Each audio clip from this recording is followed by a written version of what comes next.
रब्बिल आलमीन। तमाम की तमाम तारीफ़ें उस अल्लाह के लिए हैं जो तमाम जहानों का रब है। जैसा कि ज़िक्र हुआ कि हम तारीफ़ को कहा जाता है और ऐसी तारीफ़ को कहा जाता है जो किसी की ज़ाती खसूसियात की बुनियाद पर हो और उसकी इख्तियारी सलाहियतों और ख़ूबियों की वजह से हो। इसलिए हम सिर्फ़ अल्लाह ताला को ज़ेबा है कि जितनी भी खूबियाँ हैं वो उसकी ज़ाती हैं, वो किसी से ली हुई नहीं है। और बाकी तमाम के पास जो खूबियाँ हैं वो अल्लाह ताला की अता करता है। और हम तारीफ़ को कहा जाता है। और अलहम्द अलिफ लाम जो है ये जिनसी है और इसका मतलब है कि जितनी भी तारीफ़ें हैं वो सारी की सारी अल्लाह रब्बुल इज़्ज़त को ज़ेबा है। कमाल कहीं भी हो, खूबी जहाँ कहीं भी हो, वो अल्लाह ताला के लिए है। अगर किसी के हसीन होने की तारीफ़ की जाए तो वो हकीकत में अल्लाह ताला की तारीफ़ है, क्योंकि हुस्न उसको अल्लाह ताला ने अता किया। और अगर किसी के ताकतवर होने की तारीफ़ की जाए तो हकीकत में वो तारीफ़ अल्लाह ताला की है, क्योंकि उसको ताकत अल्लाह रब्बुल इज़्ज़त ने अता फरमाई है। तो इसलिए फरमाया अल्हम्द लिल्लाहि, तमाम की तमाम तारीफ़ें उस अल्लाह के लिए। और यहाँ सूरह फातिहा का आगाज़ जो है वो अल्लाह की तारीफ़ से किया जा रहा है, अल्हम्द से किया जा रहा है। ये इशारा है इस बात की तरफ कि अल्लाह के कुर्ब की तरफ सफ़र करने वाले राही को कदम उठाने से पहले अपने रब की तौसीफ़ व सना करनी चाहिए, अपने रब की तारीफ़ करे और उसके औसाफ बयान करे। और चूँकि ये सूरह फातिहा सूरह दुआ भी है तो इसलिए फरमाया कि जब कोई अल्लाह के हुजूर अपना दामन तलब फैलाए और अपनी झोलियाँ फैलाए मांगने के लिए तो सबसे पहले उसकी तारीफ़ करे। जैसा कि हुजूर की जनाब में हुजूर तशरीफ़ फरमाते कि एक शख्स आया, उसने नमाज़ पढ़ी और फिर उसके बाद उसने दुआ मांगना शुरू कर दी। हुजूर ने फरमाया तूने जल्दी की। दूसरा शख्स आया, उसने पहले अल्लाह ताला की तारीफ़ की, फिर रसूलुल्लाह सल्लल्लाहु अलैहि वसल्लम पर दुरूद व सलाम भेजा, फिर उसके बाद दुआ मांगने लगा तो हुजूर ने फरमाया अब मांग, जो कुछ भी मांगेगा तुझे अता किया जाएगा। तो मांगने वाले को चाहिए कि पहले वो अपने रब की तारीफ़ करे। और फरमाया अल्हम्दुलिल्लाहि, तमाम की तमाम तारीफ़ें अल्लाह के लिए हैं कि अल्लाह ताला जो है वो ज़ात जो हर खूबी जिसको ज़ेब देती हो और हर किस्म के ऐब से, नक्स से और इज्जत से जो पाक हो उसको अल्लाह कहा जाता है। रब्बिल आलमीन, जो तमाम जहानों का रब है। रब किसे कहते हैं? रब कहते हैं तबलीगु शैई इला कमालिही शैयन फशैयन, कि रब उसको कहते हैं कि जो आहिस्ता तदरीजन उसको पहुँचा दे, आहिस्ता आहिस्ता नुक्ता आगाज़ से नुक्ता कमाल तक पहुँचाने वाले को रब कहा जाता है।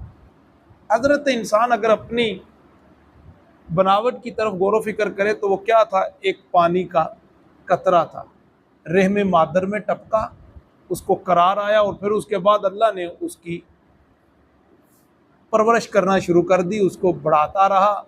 वो पानी के कतरे से खून का लोथड़ा बना, खून के लोथड़े से वो गोश्त का लोथड़ा बना, फिर उसके बाद उसकी हड्डियाँ बनी, फ़कसौनल इज़ाम लहमन, फिर उसके ऊपर अल्लाह रब्बुल इज़्ज़त ने गोश्त चढ़ा दिया और वो एक इंसान बन गया। और 4 माह के बाद उसके अंदर रूह फूंक दी गई। अल्लाह ताला उसकी आज़ा की बढ़ोतरी फरमाता रहा और उसकी परवरिश करता रहा, वहम उसको खुराक भी पहुँचाता रहा और आज़ा की बढ़ोतरी भी करता रहा। और फिर 9 माह के बाद वो दुनिया में आ गया और फिर उसके बाद माँ की छाती में उसके लिए खुराक रख दी गई और माँ की गोद उसके लिए नर्मो गुदाज बिस्तर की शक्ल में और बाप की शफकत उसके लिए साहिबा की तरह। तो उसी बाप के साहिबा के नीचे वो परवान चढ़ता रहा और फिर वो बचपन से लड़कपन और लड़कपन से फिर नौजवानी और फिर नौजवानी से जवानी की तरफ के 5-6 फुट का वो एक खूबसूरत नौजवान के जिसके रेशम जैसे बाल हैं तो लाला और जैसे उसके रुखसार हैं और गुलाब जैसे उसके होंठ हैं और गजाली आंखें हैं और फिर उसका एक सेहतमंद जिस्म है।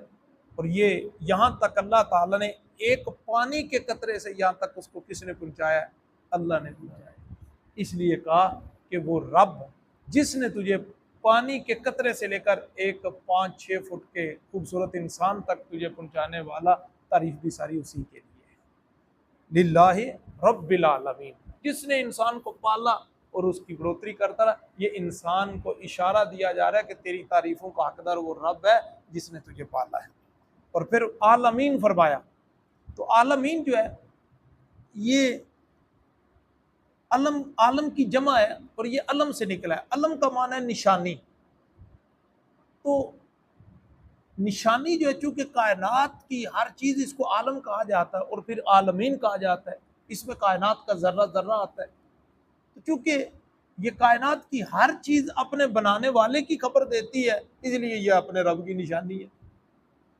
तो सूफिया तो फरमाते हैं कि ये कायनात की हर चीज ही अपने रब की खबर देती है।